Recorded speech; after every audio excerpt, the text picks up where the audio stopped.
I'm doing this. I took a trade in London and, this, that, and other thing. And then I saw this trade in New York and I was doing this and doing that. And then, I made some money there and I was like, I want to go into the afternoon session. I'm going to trade the last hour in S&P. And then I lost everything. What am I doing wrong? Number one, you're overtrading. Two, you're not being a specialist. You have to be a specialist in terms of what market you're going to trade and what time of day you're going to trade. See, in your mind, you're thinking, wow, I can trade the London session. I can trade the New York Open session. I can trade the lunch hour when they run on stops. And then I could do the PM session. And I got the two silver bullets in the AM session, the PM session. Good grief, I can do this. And all of a sudden you're top of the leaderboard at FTMO and you're winning the Robbins Cup and you're blowing everybody else away on social media. And I get it. I know that's what everybody wants to do. But you can't do that. You're learning all of this at your own pace. And some of you, if not all of you, are not providing the permission that you yourself require of yourself to take whatever time is necessary for you to learn how to do this. Books, authors, teachers, mentors, courses, products, none of that is going to remove the impact that you yourself bring to this. The learning curve is going to be whatever it is for you, however long it is, because of who you are and what you wrestle with. And pretending that you don't have any of these problems that I talk about and other traders may refer to is nonsense, because there is no perfect student of the market that came in with no baggage or no mental barriers. Everybody has their own things. And some of them may not be a point of which where you overcome them. And it might not be feasible for you to do this. And then you would have to submit yourself to someone that does it really well and you buy their signals or setups or their product. And in that case, I don't think that's wrong. I don't, if someone can prove that they have something that works or they have a signal service that does well and you can't do it yourself, I don't think there's any shame in that at all. There's no shame in that because it's difficult, folks. You're the deciding factor in whether you're going to succeed or not. It's not the thing that you're using. It's you. It's you and what you are willing to do and what you're not willing to do. So in London, you're looking for false breakouts and runs above relative equal highs when you're bearish, or a single high that is inside of the previous day's range. Now, I know there's no chart here, but I want you to think about it conceptually. Let's look at it like this. If you have note-taking instruments in front of you, this should be an easy thing for you to do. Let's just say, hypothetically, you draw a rectangle, leaving room for a rectangle to the right of it, okay? So you're going to draw a rectangle, and at the top of that rectangle, you're going to say 100 is the high, and the low is 20. So you have a previous range of 80 units. It could be pips, it could be points, it could be whatever. But we're going to say it's 80 units. Then you're going to see where you open up at 2 o'clock in the morning, New York local time. Wait a minute. What do you mean open up, ICT? Wait. No, look, you just said, and I understand that the market starts trading at 6 o'clock. What are you talking about opening at 2 o'clock? Yeah, now we have a new opening range. 2 o'clock's opening price. What is that? The first opening price on the first 1 minute candlestick at 2 o'clock, New York local time. You want to note that. Now that's an important price point. From that price point, you want to see it be, if you're bearish, you want to see it be below the 20 level of the previous day's range, because that's what that rectangle would represent. And that's, for example, let's just say at 2 o'clock on the trading day that you're in right now, say it's 18 in reference to the previous day's range. So now you're below the low of yesterday's daily range. So from 6 o'clock all the way now to 2 o'clock in the morning, the market has done whatever it's done. If those highs, that relatively equal high or a single high in the previous range between 20 and 80, if there's a single high or relative equal highs in that lower 1/3 or quarter point of that previous rectangle that you're drawing out, that represents the previous day's trading, you're anticipating at 2 o'clock in the morning, on the trading day that you're watching price at right now, you want to see a Judas swing shoot up. You're going to anticipate that. You're not going to react to it. You're waiting for it. You want to see that very thing happen. Now, as an ultra short-term scalper, you can buy that, but you have to be very nimble because it can go up there and turn on a dime quickly, because London is a false breakout characteristic time period. When it runs up there, why are we anticipating a run back into the previous day's range, but only the lower quarter or 1/3% of the range? Because we don't think that the previous day's high is going to be taken out. And we don't think that half of the previous day's range is going to be a factor at all. The best shorts are going to occur in the lower half of the previous day's range when bearish. What did you just say? The best shorts will occur in the lower 50% of the previous day's range. Where do they form? Above old highs, inside of that range. Where you look for it, just like the algorithm will look for it, it's going to look into 15-minute high or highs, or 5-minute high or highs inside that range. So if you're in a 5 or 15-minute chart, it can't hide from you. It's right there. And you're going to anticipate the market running up there. And when it does, you paper trade it.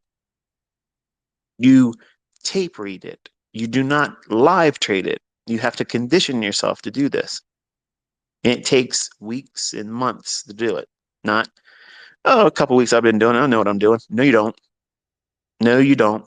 You do not.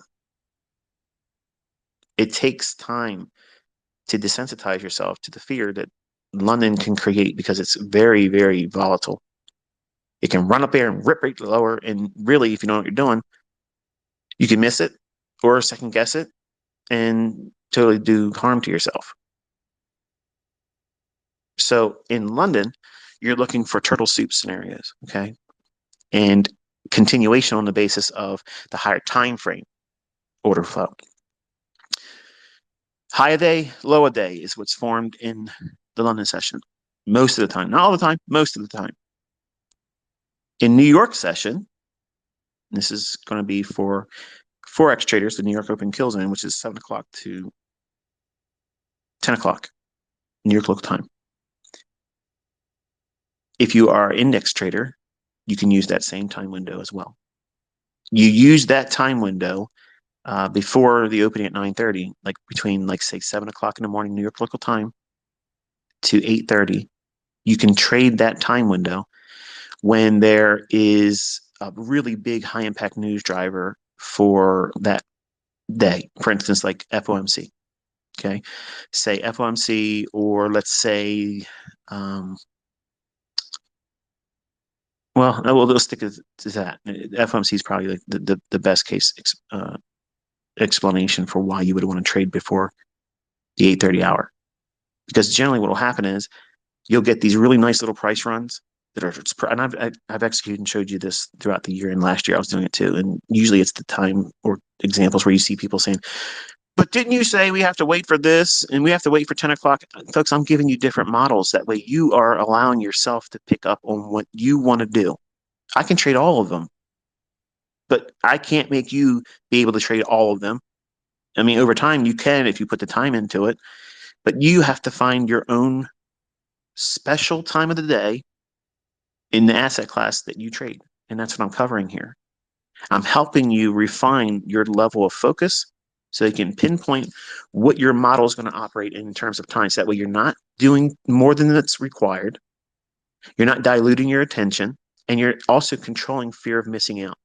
Because if you're operating in a business model or trading model that allows you to only operate in this 2 or 3 window time period of every individual day, you turn the charts off and you walk away and you exercise discipline. Over time, you won't care what the market has done over here or this time of day, or who made this, who made that. You're trying to get better at this. You can't improve by worrying about how much other people, me or anyone else, is making or losing, or how often we get it right or wrong. You can't do anything to make yourself better by doing that. So why are you worrying about it? If you're pocket watching me or anyone else, or if you're entertaining other people that do that, you are wasting your time. You're wasting time to groom yourself into the analyst that's necessary for that profitable trader to work with, because the trader's not going to be doing anything except for what the analyst says is good to go. And you can't do all these trading sessions in the beginning. You can't. Now, you can study and backtest all of them. That's not trading. That's a good use of your time.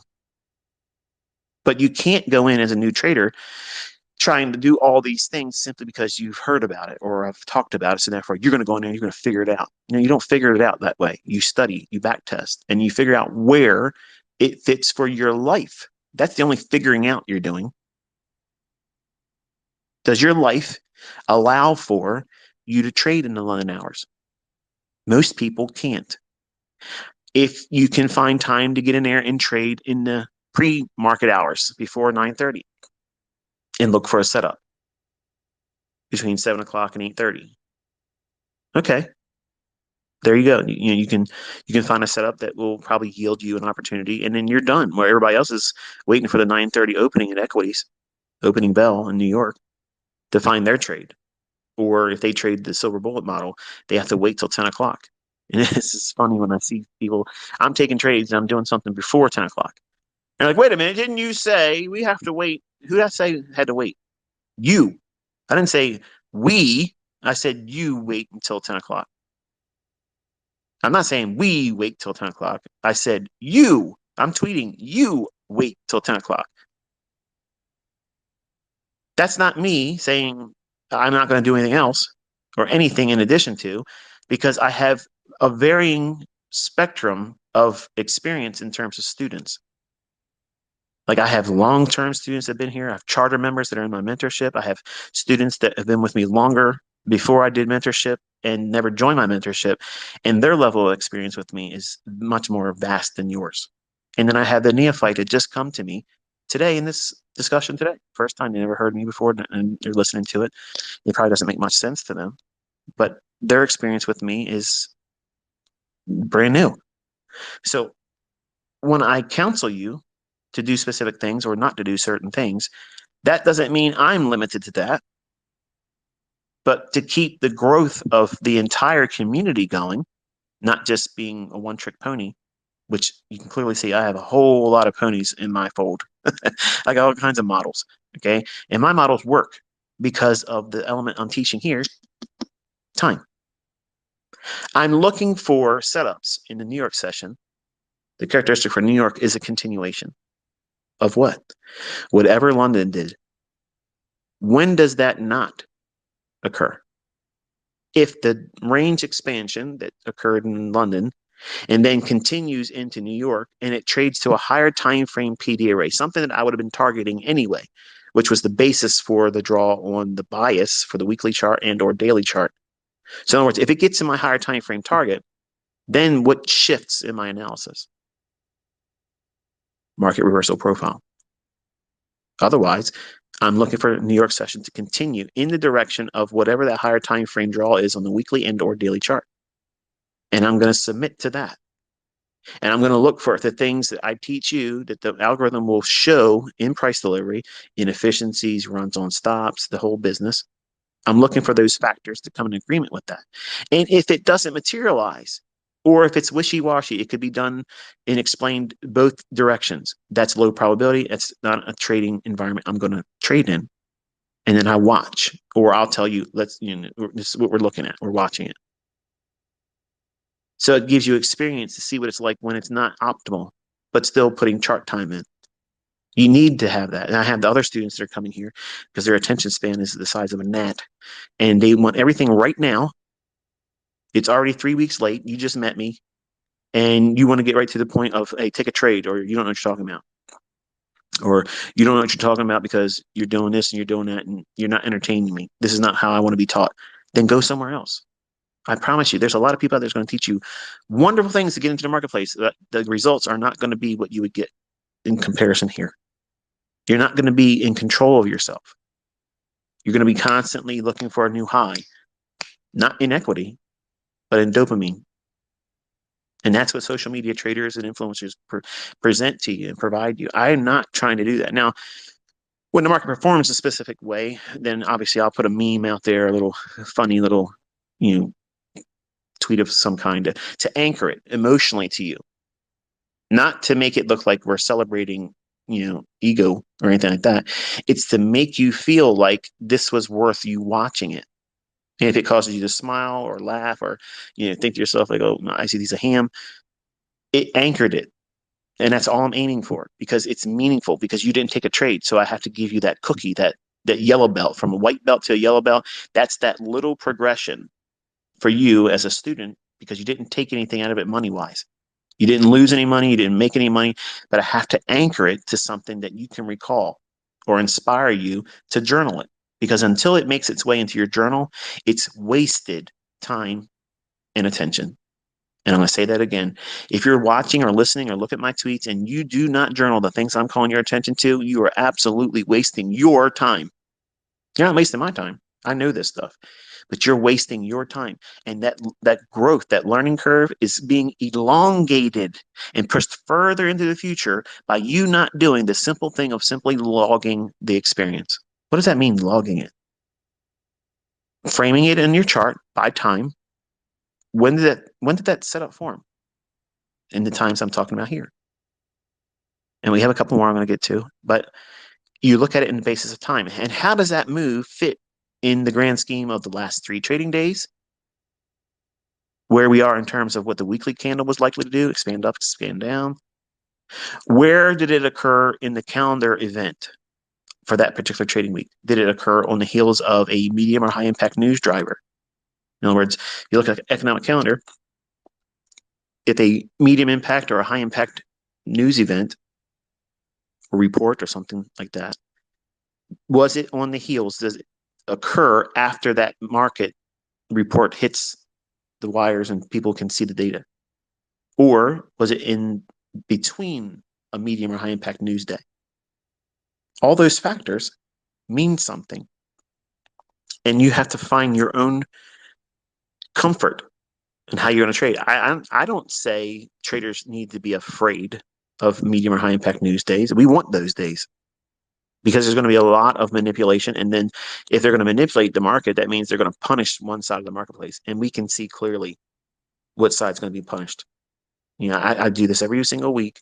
Every time I sit down with you, I outline what I think is going to happen. And for the most part, it pans out. Not always, but most of the time it does. And it's all based on time-based principles. It's scheduled volume inflows, that these things occur because this is where all the orders are going to come in. Or they're going to run for the pending orders that are existent in price action. And how you're going to engage that. And it may feel like a whirlwind of ideas that you're being confused by because I'm always introducing something or I'm executing on a model or approach that maybe I haven't taught you yet. But I don't like sitting down anymore because I've been here doing it long enough that people know that I can do this. And students know that I can do this. Even the people that don't like me know I can do it. But they just want me to jump and dance around for them. Okay. And that's entertainment for them. I want to be able to show you examples and then teach you the logic that was utilized in it, not like I've done in the past where I've taught many things theoretically. Say, okay, here's conceptually, this is what you do, da, da, da. And then people go out there and they can't do it themselves, so they assume, oh, it doesn't work. Wrong. You can't make it work. I wouldn't waste my time putting it into rules and presentations if it wasn't logical and if I couldn't do it.